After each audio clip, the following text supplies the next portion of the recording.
কোনো হিংসা করি নাই মন করলে নিজের যে কামটা করি কামটারে ভালোবাসে মন করলে আমার অরিজিনাল যে কামের ভিডিওটা এইটা আমি সবার সামনে সবসময় তুলে ধরার চেষ্টা করি, একদম অরিজিনাল, কোনো বেজাল আমি রাখি না আমার ভিডিওর মাঝে।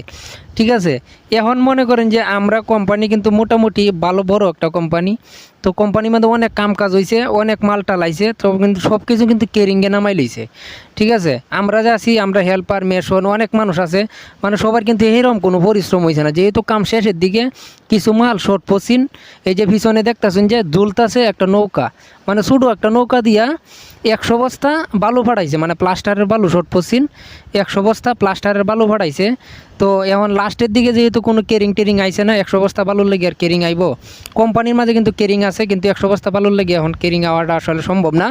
তো এখন লাস্টের দিকে যেহেতু কাম, এর লেগে আমরা সবাই আতাহাতি করিয়ে মানে কাম করতেছি। ঠিক আছে, আর এই যে লাল গেঞ্জি দেখতেছেন যে এটার নাম হয়েছে হিমাচল ভাই, বাড়ি হয়েছে ইন্ডিয়া, হ্যাঁ কিন্তু আমরা সাথে কাম কাজ করে। তো প্রথম যখন আইছিলাম তখন কামটারে কিন্তু অনেক ডরাইতাম, মন ভেঙে দিছিলাম বাড়ির জনগের লেগে, কিন্তু তারপরও গেছি না। এই যে হিমাচল ভাই যাইতেছে তার দিকে তাহায় কিন্তু অনেক সময় আমরা অনেক অনুপ্রেরণা পাই, যেহেতু আজকে 50-55 বছরের একটা লোক আমরা সাথে হেল্পারি কাম করে।